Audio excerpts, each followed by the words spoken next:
Welcome back to another running vlog, and this time it's about my training and race day experience leading up to a half marathon PR. My last big race was in March 2023 at the LA Marathon, where I floundered in the end and came to realize that I needed to work on the shorter distances on my journey to a Boston Qualifier. Let's go back to April when I was vacationing in Hawaii. Even though I'm on vacation, I have a race coming up in 8 weeks, so I still got to fit in a run. It's Hawaii, so why not take advantage of the beautiful lush scenery and go for an easy run?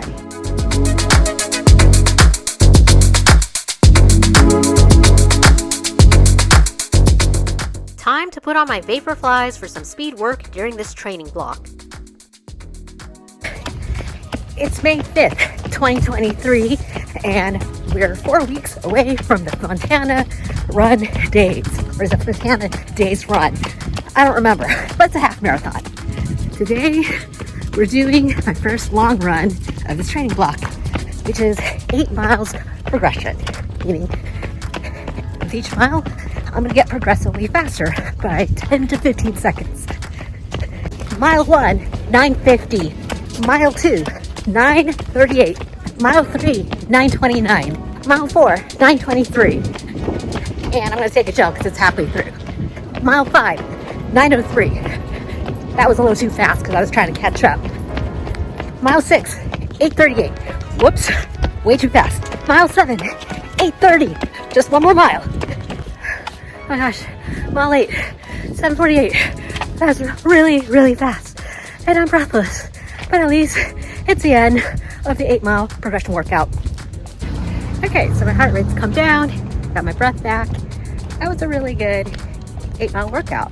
In the past, I couldn't have been able to end with a negative split like that. And it's gonna be key for the Fontana Days Run, or is it the Fontana Run Days half marathon, because the last 5K flattens out after you've been going downhill for the first 10 miles. There were quality miles built into my long runs, so I had to make sure I was properly fueled for this workout. It's May 19th, 2 weeks before the Fontana Days Run, and I'm doing my longest run, which is 11 miles. But today, there's a little twist. First 5 miles, like I'm doing right now, it's a warm-up, and then I gotta do 2 cycles, 2 miles, between 7:55 to 8-minute paces. So it's gonna be a quality workout. I have to admit, it's funner to train for a half marathon compared to a full marathon, because even the long runs isn't that long compared to the long runs that you have to do for the full marathon.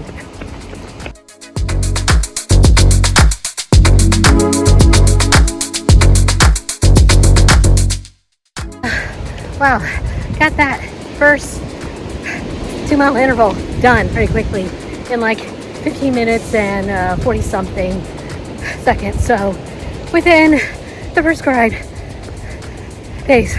Ooh, I'm breathless. All right, recovery period over. Now for the second 2 miles at 7:55 to 8-minute per mile pace. Second 2-mile interval down. I finished it like around 15:40 something, so still within the prescribed paces. So just gonna enjoy the 2-mile cool down because I really need it. Wow, I was actually able to go faster during these work intervals than the workout had prescribed. Oh, and with that, 11 miles done with some quality miles mixed in. You know how I was smug at the beginning of this workout? Well, I take it back. I'm really humbled by the speed intervals.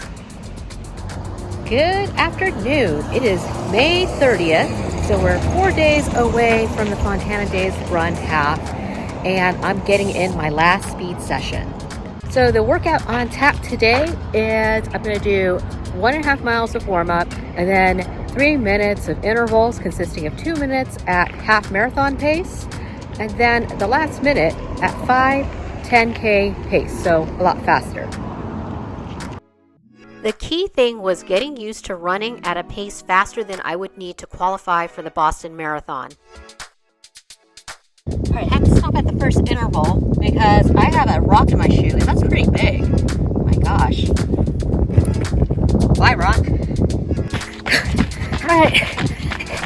cool down. I'm running about 8:34 pace, and there's a slight downhill. Sort of replicates in the course. So I hope to be running like this in the last 10K. So I'm trying to take in that feeling. Remember what that feels like. To my surprise, I was able to hit my paces. This was a huge boost going into the half marathon. It's the first day of June, June 1st. We're 2 days away from the Fontana Days Run half marathon. Got my race pace plan that my coach sent me, and I'm pretty happy with it. The goal is to try to minimize the positive split. That I hope doesn't happen, because the last 2 times I ran this race, I had a huge positive split, about a minute and a half. That's pretty huge.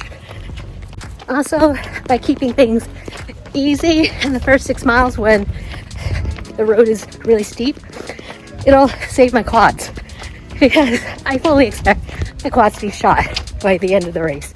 After all, it is downhill. The race starts in Lytle Creek at 3,300 feet elevation. Most of the steep downhill miles are in the first 6 miles, and it keeps going downhill all the way to the end.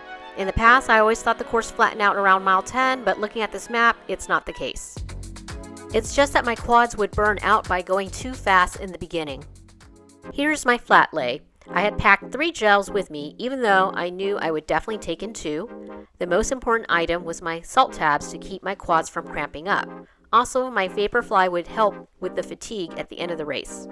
Good morning. It's 5:22 and it is June 3rd. It is the Fontana Days Run half marathon, and I'm here in the parking lot. I'm about to get out, get my bib, and hop on the shuttle to go 13.1 miles up the road at Lytle Creek.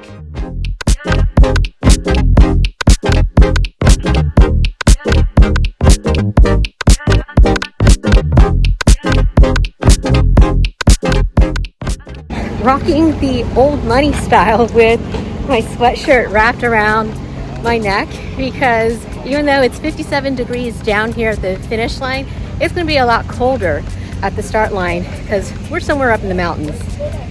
Okay, a lot smoother this year with coming in on time. I found a parking spot, got my bib pretty quickly. The lines at the bathroom were pretty short, so now I'm gonna go board the shuttle.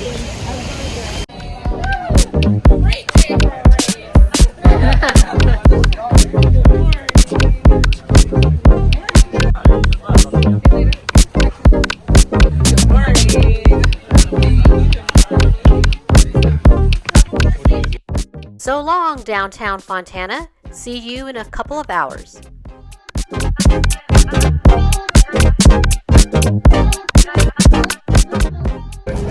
Mile 10. Just remember what it looks like. Indeed, in the past 2 times I ran this race, I would fall apart around mile 10 because I had taken off too fast in the early miles. My quads would be seizing up on me and I would have to stop to walk. The scenic ride up to Lytle Creek in the famous San Bernardino Mountains allowed me some time to reflect on my race goals. My A goal was to finish between 140 and 142, which is what my race plan had pegged me at. My B goal was to earn a PR if I could finish under 144.30.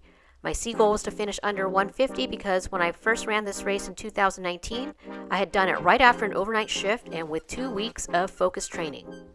Some may say that running a downhill race is easy. In some ways, yes, but it still takes a certain level of fitness to maintain a steady pace and end strong. Sure, the Fontana Days Run is one of the oldest and fastest half-marathon course that attracts a lot of speedy runners, but you still have to be smart about it. The race rewards you based on how well you ran the last 3 miles where the downhill is gradual. Before I knew it, we arrived at the starting point in Lytle Creek at the Applewhite Campgrounds.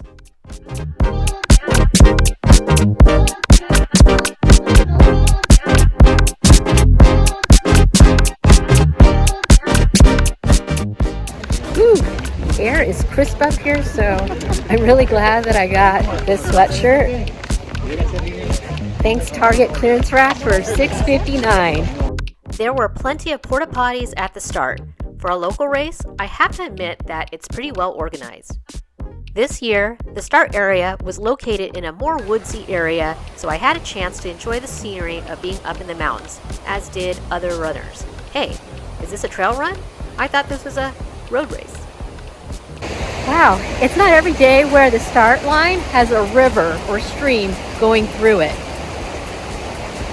It's a steep drop in the first 6 miles, so I just got to remember to stick to the pace, stick to the plan, and I won't have my quads be shredded in the end. All right, discarded my sweatshirt, and I'm actually not feeling too cold right now. I think I'm okay. All right, we're doing it. We're walking up to the start line. Just a few more last-minute logistical items as the truck with the runner's gears was going to go first down the mountain. My Target sweatshirt was on that truck. This is it. Trying to get into a good headspace and review the race plan that I had committed to memory.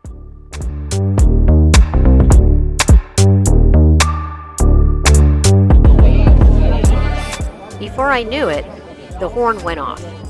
Oh wow, it's already starting. Let's go, let's go. I don't have any footage from the course as I knew I couldn't focus on filming while running in what would be my A race in the half marathon distance for this year. I needed to be able to fully concentrate. At least I have some finish line photos. I thought the plan was brilliant. Coach had me hold back in the first few miles where it's super steep, let me speed up in the middle, and took into consideration that I would naturally slow down in the later miles when the course was a gentle downhill.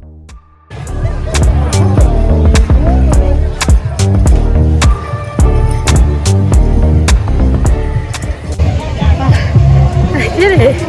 I didn't stop. I actually ran the entire course this year without stopping. I didn't let that last 10K get to me.